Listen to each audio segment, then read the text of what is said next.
ازيكم يا شباب عاملين ايه؟ النهارده معانا موبايل من اهم الموبايلات اللي نزلت في السوق بصراحه. رحبوا بالوحش اللي معانا النهارده، اوبو رينو 50. الموبايل ده عامل ضجه كبيره بمواصفاته القويه، عشان كده قررنا نعمله مراجعه تفصيليه من الالف للياء، ومش هنسيب اي تفصيله صغيره او كبيره، وهقول لكم رايي بصراحه في كل جزء. وقبل ما ابدا ما تنساش تعمل لايك للفيديو وتشترك في القناه، ويلا بينا.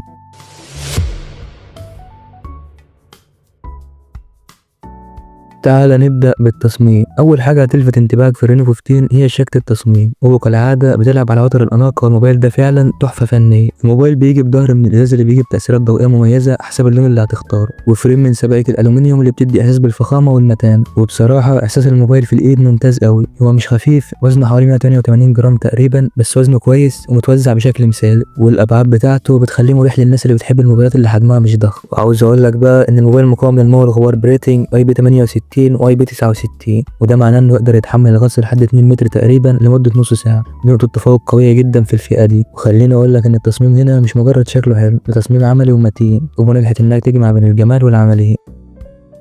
تعال بقى نروح لشاشة الموبايل. بنتكلم عن شاشة أموليد بحجم 6.32 بوصة بدقة 2640 في 1216 بكسل فول اتش دي بلس. شاشة ممتازة بمليار لون، معدل تحديث 120 هرتز، والسطوع بتاعها خرافي بيوصل 3600 شمعة، ودي أرقام بتقول إنك هتشوف المحتوى بوضوح حتى تحت أشعة الشمس المباشرة. والشاشة هنا بتدعم تقنية البي دبليو ام ديمينج 3840 هرتز اللي بتحافظ على عينك في الإضاءة المنخفضة، وبتدعم اتش دي ار 10 بلس، والحماية هنا من نوع رينفورسد جلاس. وخليني أقول لك إن الشاشة هنا هي نقطة قوة رئيسية في الموبايل. الالوان مشبعه جدا، والسواد عميق، وحركه ال 120 هرتز سلسه بشكل رهيب. اللي بيدور على احسن تجربه مشاهده في الفئه دي مش هيلاقي احسن من الشاشه دي بصراحه.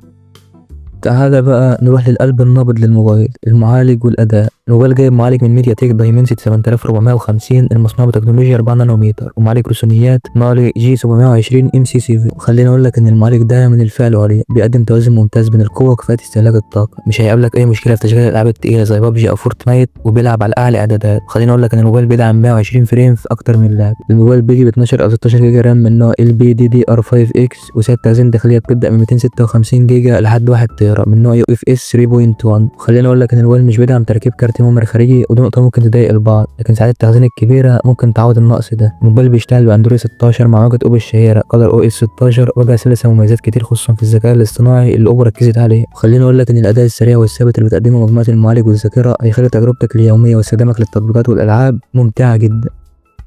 تعالى بقى نروح للكاميرا، وخليني اقول لك ان اوبو هنا بتعمل عظمه. الموبايل جايب كاميرا رئيسيه بدقه 200 ميجا بكسل، وبتدعم المثبت البصري او اي اس، ارقام مهوله بتقعد بتفاصيل غير عاديه. اما الكاميرا الثانيه تيلي فوتو بدقه 50 ميجا بكسل، وبتدعم المثبت البصري، وبتوصل لتقريب بصري 3.5 اكس ممتازه لصور البورتريه وتقريب الاجسام البعيده. الكاميرا الالترا وايد بقى بدقه 50 ميجا بكسل برضه بفتحه عدسه 2.0 وزاويه واسعه عشان تصور مشاهد طبيعيه او جماعات كبيره.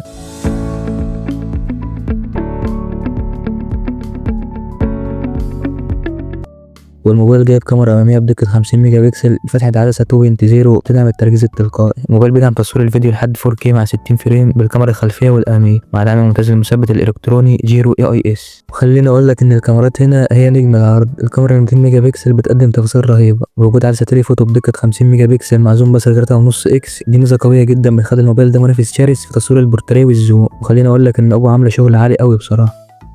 تعالى بقى نروح لبطارية الموبايل العملاقة دي. الموبايل جايب بطارية بسعة 3200 ملي أمبير، ساعة كبيرة هتخليك مطمن ان الموبايل يكمل معاك يوم كامل مع الاستخدام التقيل. الموبايل بيدعم الشحن السريع بقوة 80 واط، الشحن ده يخليك تشحن الموبايل بالكامل في وقت قياسي جدا حوالي 40 دقيقة تقريبا. وللأسف النسخة العادية من الرينو 15 مش بتدعم الشحن اللاسلكي، ودي النقطة السلبية اللي في البطارية بصراحة. وعاوز أقول لك إن بالبطارية 6200 ملي أمبير والشحن 80 واط أنت مش هتقلق من حتة البطارية والشحن خالص. لا ده ممتاز جدا، وبيخليك تستخدم الموبايل براحتك من غير ما تشيل هم الشحن. وزي ما بيقولوا الأهم من الشغل ظبط الشغل. تعالى بقى نروح للحاجات اللي هتظبط الشغل في الموبايل ده. الموبايل جايب سماعات ستيريو بتديك تجربة صوت رايقة قوي في الألعاب أو لو بتسمع حاجة، لكن للأسف مفيش مدخل سماعات 3.5 مللي. الموبايل بيدعم شبكات الجيل الخامس ال 5G، والبصمة هنا جاية تحت الشاشة من نوع اوبتيكال سريعة جدا ودقيقة. كمان في مستشعر اي ار بلاستر اللي بيخليك تتحكم في الأجهزة المنزلية زي التكييف والتلفزيون. والموبايل بيدعم ال NFC وبلوتوث 5.4. وتعالى بقى أقول لك على شوية المميزات اللي موجودة في الموبايل هنا. الكاميرا الرايقة اول 200 ميجا بكسل مع مثبت البصري، الشاشه الممتازه ال 120 هرتز بسطوع جبار 3600 شمعه، البطاريه الجباره والشحن السريع. وطبعا ما تنساش التصميم الفخم والمتانه والاداء العالي اللي هتاخده من المعالج في الالعاب والاستخدام اليومي. تعالى بقول لك على الكام عيب اللي في الموبايل عشان ما نبقاش سيبنا حاجه. مفيش مدخل ميموري كارد خارجي، ومفيش شحن لاسلكي، وطبعا مفيش مدخل سماعه 3.5 مللي، ودي حاجه بقينا متعودين عليها خلاص. خليني اقول لك في النهايه ان الرينو 15 موبايل بيقدم قيمه ممتازه مقابل السعر، وركزت على نقط القوه اللي الناس بتدور عليها: كاميرات احترافيه وشاشه ممتازه وبطاريه ضخمه وشحن سريع. ولو انت بتدور على موبايل تصوير احترافي وتجربه مشاهده فيديوهات والعاب ممتازه واداء قوي ومستقر، يبقى الرينو 15 هو افضل اختيار ليك في الفئه دي. السؤال الاخير ليك: ايه اكتر ميزه عجبتك في الموبايل ده؟ سيب لي رايك في التعليقات، ولو عايز تشوف مقارنه بين الرينو 15 واي موبايل تاني قول لي اسمه في التعليقات. ما تنساش تعمل لايك للفيديو وتشترك في القناه عشان تشوف كل جديد. اشوفكم في الفيديو الجاي، سلام.